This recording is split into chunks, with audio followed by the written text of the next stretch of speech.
কে জানে এত কঠিন কাজ, এত কঠিন প্রতিযোগিতা কেউ জিততে পারবে কিনা। তবে অর্জুন,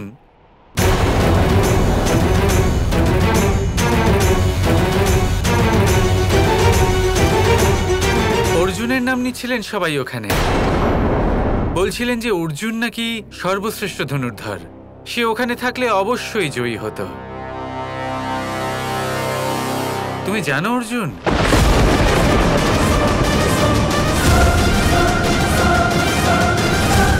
আসলে কে? তুমি জানো অর্জুন আসলে কে? না, জানে না। তাহলে বলে দিচ্ছি, অর্জুন হলো সর্বশ্রেষ্ঠ ধনুর্ধর, সর্বশ্রেষ্ঠ যোদ্ধা। সে একাই স্বয়ং পাঞ্চাল রাজকে পরাস্ত করে। ও হলো মহান যোদ্ধা। মহান যোদ্ধা ছিল অর্জুন। ও আর এই সংসারে নেই। খুব অন্যায় হয়েছে অর্জুনের সাথে। ওর নিজের ভাই কৌরবরা ওকে হত্যা করেছে। হে নারায়ণ, অর্জুনের আত্মার শান্তি কামনা করি। এসব কি বলছো তুমি? ও তো বেঁচেও থাকতে পারে। কি বলছেন? সত্যি ও বেঁচে আছে? তা নাও হতে পারে। হয়তো বেঁচে নেই। যদি বেঁচে থাকতেনও তাহলেই বা কি করতেন? এরকমই কোনো বনে লুকিয়ে থাকতেন আর কি করতেন? আসলে দেখুন, মানুষের কাছে প্রাণ হলো সব থেকে প্রিয়। প্রাণ থাকলে সব আছে। তাই প্রাণ বাঁচানোর জন্য এরকম কোনো বনে লুকিয়ে থাকবেন আর কি। ভীত হয়ে থাকতেন পাণ্ডব, অর্জুন, সবাই। আর কেন মনে হয় ওনারা ভীত হতেন? কেনই বা বলবো না? যে স্বয়ম্বরের কথা আমি বলছি সেখানে কারা কারা আসছে জানো? দুর্যোধন, দুঃশাসন, শকুনি, এনারা সবাই আসছেন। একটা কথা বলে দিই, এনারাই তারা যারা পাণ্ডবদের হত্যা করার ষড়যন্ত্র করেছিল। আর এই কথা পাণ্ডবরা জানেন। তাই এত কিছু হয়ে যাবার পরে ওনাদের কি সাহস হবে দুর্যোধনের সামনে যাওয়ার?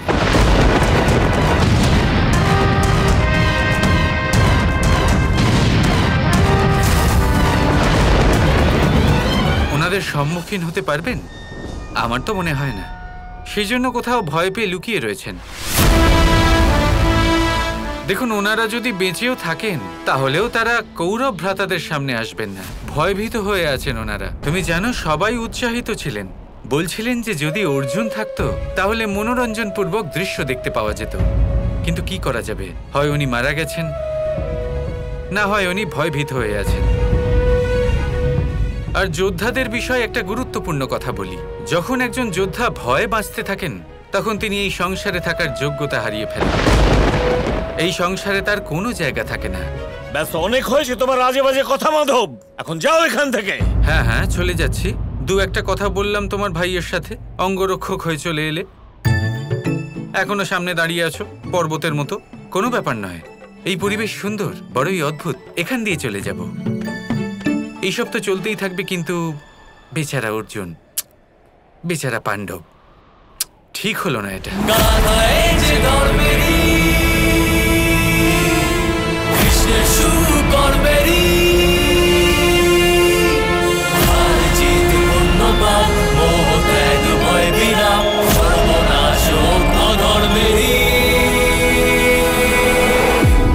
কানাই বলে তো দিল যে ওর স্থানে যেন আমি মুখ্য অতিথি হয়ে ভোজে চলে যাই, কিন্তু হঠাৎ করে এইসব কেমন দেখাবে ব্যাপারটা? এবার সবাই হয়তো কানাইয়ের জন্য অপেক্ষা করছে। জানি না কেন এই কানাই আমাকে এভাবে বারবার ধর্ম সংকটে ফাঁসিয়ে দিয়ে যায়।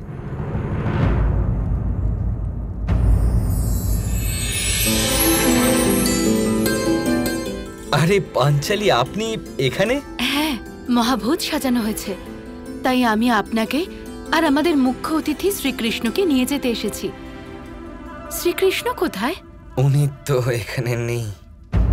উনি পাঞ্চালে কারোর সঙ্গে দেখা করতে গেছেন। পাঞ্চালে কারোর সাথে দেখা করতে গেছেন? কার সাথে দেখা করতে গেছেন? পাঞ্চালে এত গুরুত্বপূর্ণ কে আছেন যার জন্য উনি আমাদের মহাভোজের আমন্ত্রণকেও ভুলে গেলেন? এবার তা তো আমি জানি না, কিন্তু হ্যাঁ ও এটা অবশ্যই বলে গেছে যে ওর জায়গায় আজ মহাভোজের মুখ্য অতিথি যেন আমি হই, আর ওর জায়গায় যেন আমি উপস্থিত থাকি।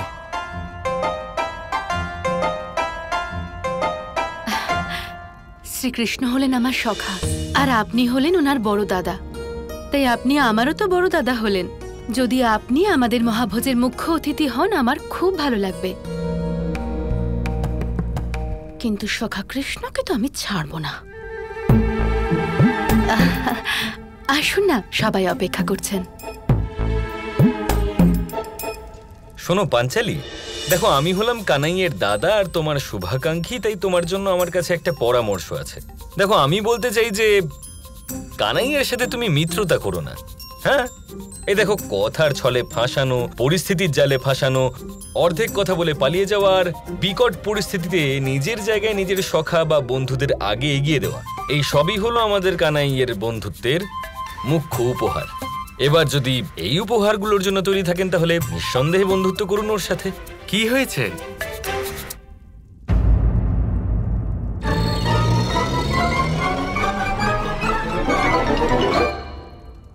কেন জানি না এরকম আমার মনে হচ্ছে যে দাদা আমার বিরুদ্ধে আপনি দ্রৌপদীকে উস্কাচ্ছিলেন। না না না, তা আমার কাজ নয়, আমি তো সত্যিই বলছিলাম। সত্যি? আচ্ছা, তুমি নাকি মহাভোজে আসবে না, দেখলেন? আরো একটা উদাহরণ দিলাম, এরকমই সবাইকে বিরক্ত করে। আসলে আমার কাজ তাড়াতাড়ি হয়ে গেল তাই আমি চলে এলাম। এমনিও কেউ একটা আমাকে স্মরণ করছিল।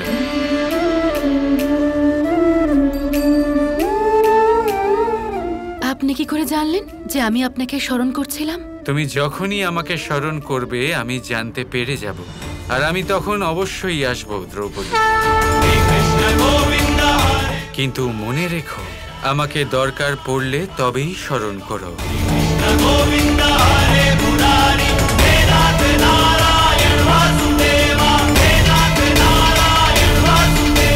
ঠিক আছে, কিন্তু আগে আমাকে এটা বলুন, আপনি কোথায় গিয়েছিলেন? আমি তো ভাবলাম যে আপনি আমার জন্য এখানে এসেছেন, আর তাই আমি আপনার জন্য মহাভোজের আয়োজন করলাম, কিন্তু আপনি তো অন্য কোনো দরকারের কাছে চলে গেছিলেন। কোনো একটা গুরুত্বপূর্ণ কাজে আমি গিয়েছিলাম।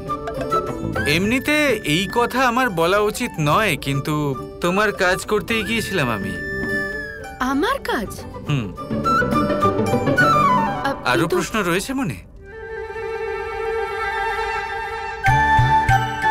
কিছুক্ষণের জন্য ছেড়েই দাও। উৎসুক হওয়া আমার অত্যন্ত পছন্দ, কিন্তু সেটা সেইভাবেই রাখা যাক।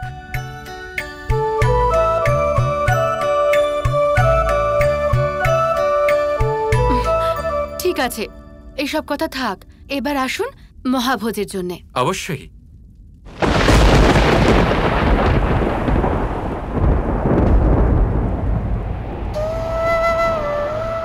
কি হলো? কিছু না, তুমি দাদাকে নিয়ে এগিয়ে যাও, আমি কিছুক্ষণেই আসছি। তাড়াতাড়ি আসবেন। অবশ্যই।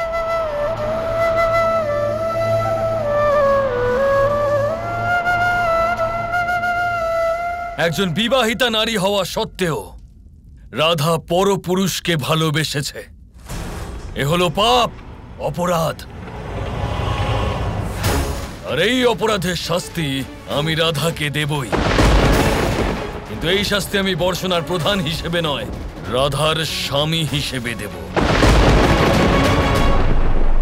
এই মুহূর্তে আমরা সবাই মর্যাদা পুরুষোত্তম শ্রীরামের মন্দিরে আছি, আর রাধার জন্য আমার শাস্তি এটাই হবে যে ও আজ থেকে ভগবান রামের সেবা করবে।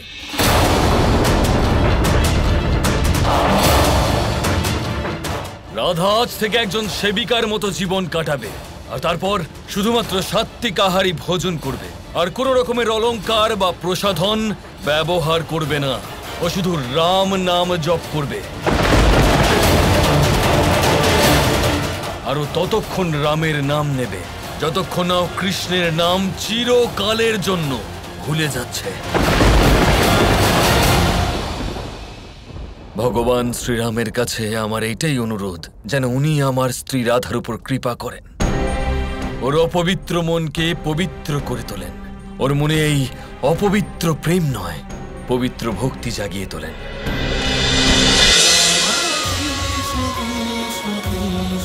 सुनो